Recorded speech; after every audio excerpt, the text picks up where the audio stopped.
Merci. Alors, pour commencer, ou je dirais même pour achever, parce que je suis la dernière à parler ce soir, ma petite séance cinéma, vous avez bien mangé, bien bu, donc je pense que ce sera bienvenu. Je vous propose de découvrir en 2 minutes mon parcours en images.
Bon, ben merci. Hein.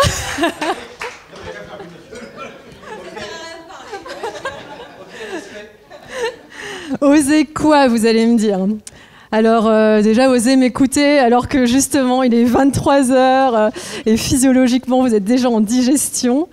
Mais en fait, j'ai envie de vous proposer une expérience avant de commencer ce que j'ai à vous dire sur qui je suis. Donc, installez-vous confortablement. Assis sur votre chaise, mettez-vous bien assis et fermez les yeux. Détendez vos épaules, détendez votre ventre, le système digestif. Et vous allez vous concentrer sur votre respiration. Concentrez-vous sur votre respiration.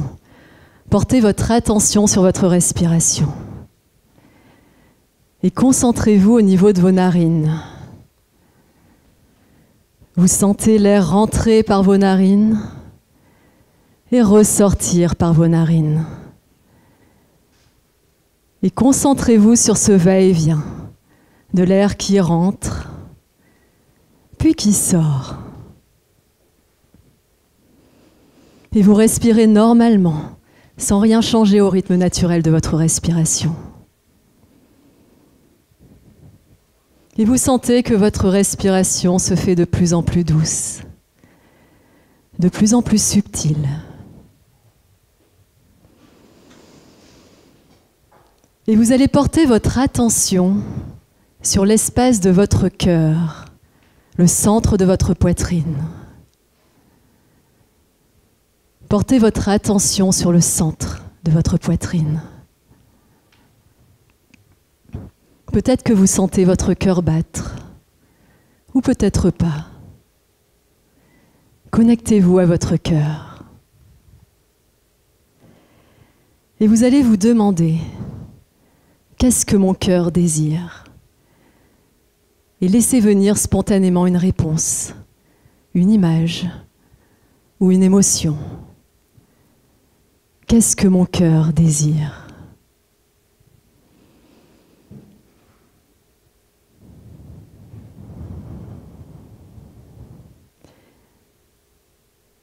Et vous allez vous offrir un sourire à vous-même. Souriez-vous. Ayez ce désir en tête et vous vous souriez pour vous-même en gardant les yeux fermés.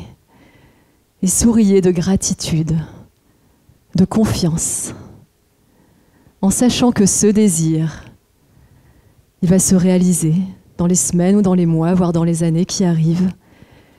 Et si rien n'a émergé, ayez confiance que ce désir émergera. Et vous pouvez ouvrir les yeux. Bienvenue. Oh, c'est pas fini. En fait, ce que je viens de vous faire vivre, pourquoi je vous ai fait vivre cette expérience ?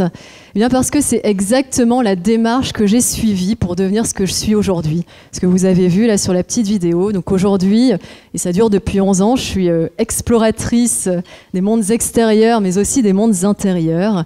Donc de ce qui se passe à l'extérieur, donc dans les régions isolées de notre monde, mais également tout ce qu'il y a à l'intérieur de soi. Donc c'est vraiment une alliance entre cette exploration des mondes, des régions méconnues de notre planète, mais qui sont aussi à l'intérieur de nous. Donc une alliance entre quête extérieure et quête intérieure, une quête spirituelle.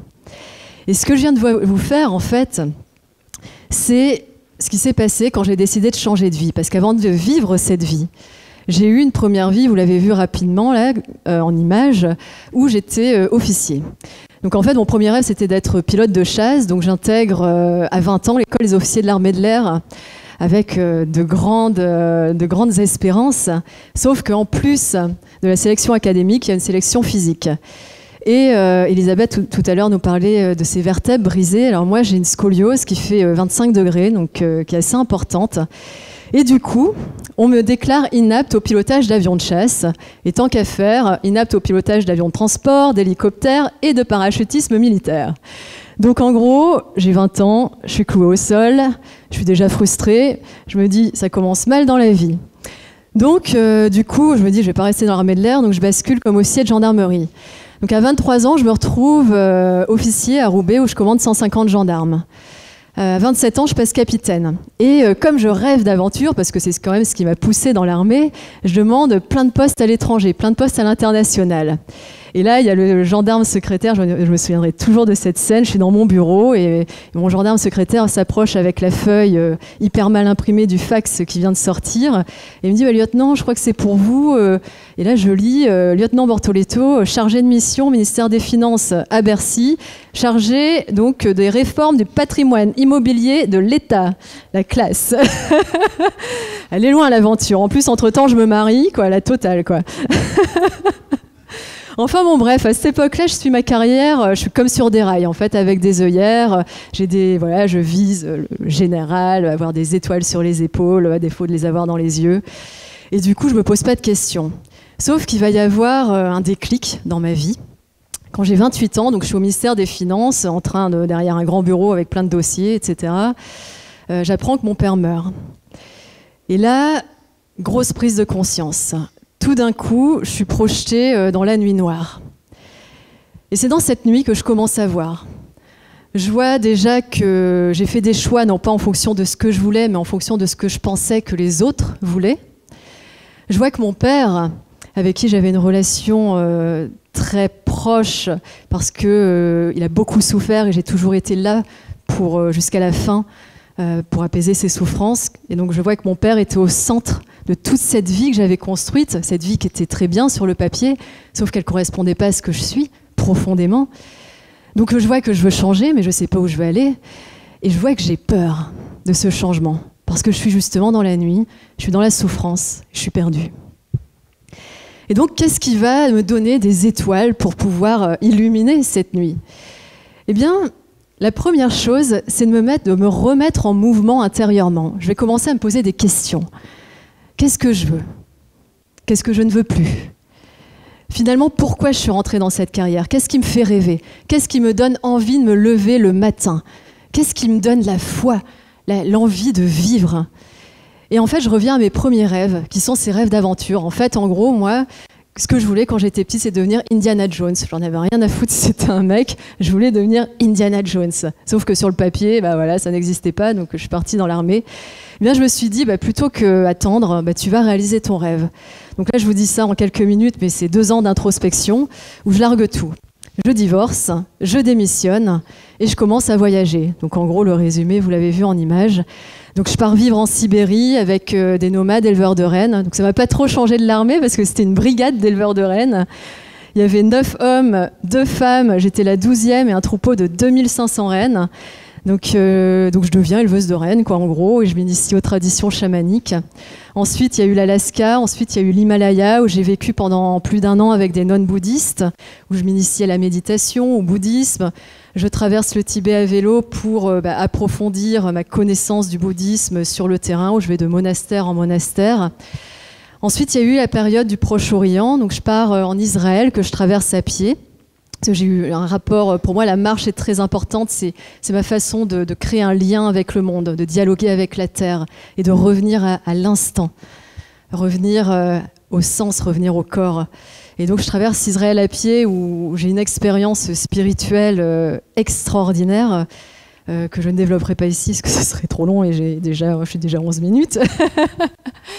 Et en fait, après, il y a eu la Turquie. Et donc un été, je décide de traverser la Turquie à pied où je suis les traces du poète soufi Rumi.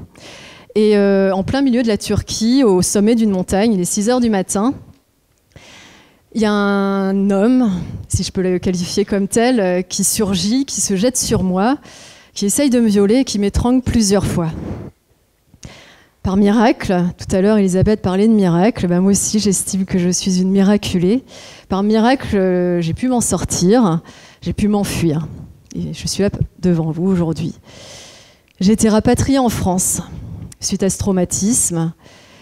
Et moi qui étais une femme d'action et prise de liberté, d'aventure, eh bien là je bouge plus de mon canapé. Je regarde des séries Netflix toute la journée, toute la nuit, du matin au soir, du soir au matin.